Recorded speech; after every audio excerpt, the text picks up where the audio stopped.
Hi guys, I am back and today I am going to be doing my first update to my 2023 Pan That palette, which is the the Smashbox Cover Shot palette. I have a bunch of loose powder on the back of this thing for some reason and I got distracted, but I am very excited to kind of talk about this palette and how I've been going with my first month of using it.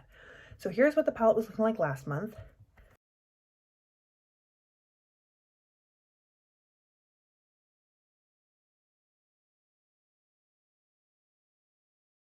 And here is what it is looking like now. There's not really much change. There's like a slight chance that this pan is bigger.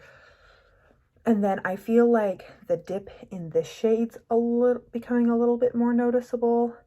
And there's a slight dip forming in this shade that you can see when I hold it upright. There's not really a ton of progress on these two shades, even though I feel like I have been reaching for them more than these shades.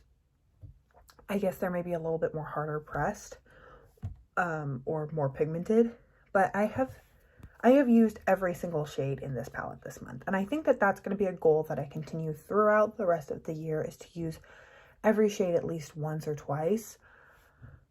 I have used all of these shades definitely at least 3 times. I was doing a couple looks where I just took this purpley shade all over the lid and then blended out with this. I used this shade in conjunction with my eyeshadow stick in my Project Pan. I was doing a lot of looks with this shade all over the lid and in the crease, and then this smoked along my lash line, and then my look today is with these 2 shades, and then I use this whenever I set my eye primer. I think as far as goals, I would like to start seeing a dip in this purple shade, mostly because I think that that's going to be the hardest shade for me to use up.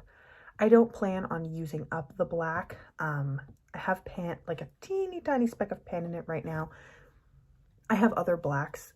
Black is not a color that I ever think I will completely use up or like really pan. The fact that I have a pan in it is kind of shocking, so I'm happy wherever it goes. I'm really just trying to completely use up the rest of the shades, and then I'll just declutter this last shade whenever I use this palette up.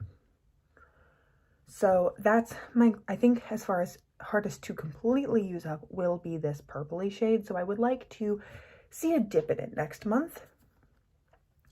And then maybe I want to try and hit pan in this shade. I think I'm like starting to get really close to hitting pan based off of how deep these other pans were, and I use it a lot like in the outer corner and then smoked along my lower lash line. So I think that going in with that little lower lash line brush will help me hit pan faster.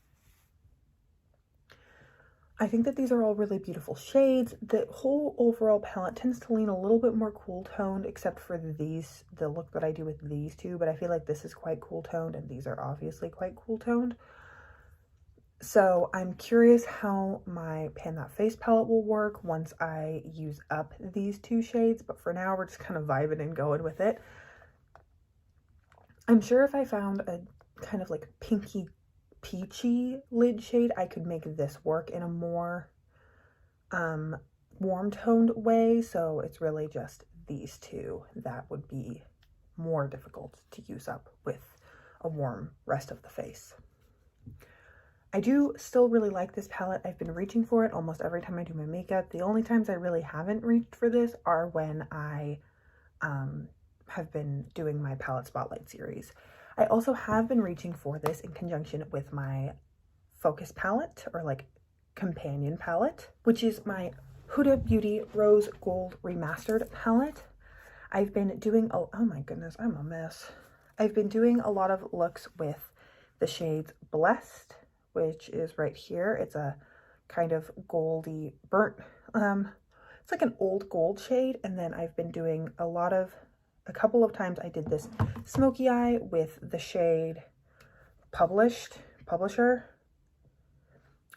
which is that kind of more cool toned brown. And then this, and I like smoked it out, and it's this beautiful green. There you go, then you can see it better there, but it's like greeny gold. It looks more green when you put it next to the gold, and I think it just looked so pretty. And other than that, I haven't really been dipping into the mattes of this palette because I'm trying to use up matte shadows. but I'm really happy to be dipping into the creamy, beautiful metallics of this palette. I also did pair Pink Diamond with the purpley shades a couple of times, and I thought that looked really pretty, but definitely very sparkly. This Pink Diamond shade is like, I think this is like one of the special shades in this palette. I was always very confused on what shade. There was one shade that was like a super sparkle, I don't know, formula, and I think that's this one. A lot of the shimmers are not interesting like in a bad way, just like they have kind of a moussey texture to them, so I was confused which one was the quote-unquote special shimmer.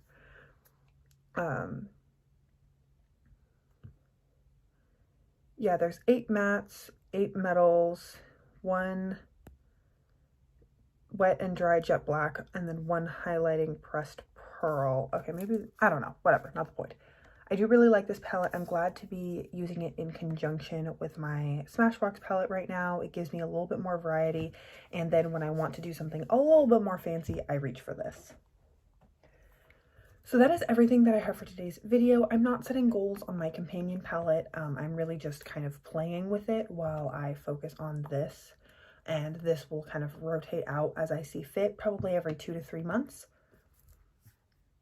And other than that, I have already talked about my goals. So that is everything that I have for you today. I hope you are having an incredible, awesome day wherever you are, and that I get to see you in a future video. Thanks, guys.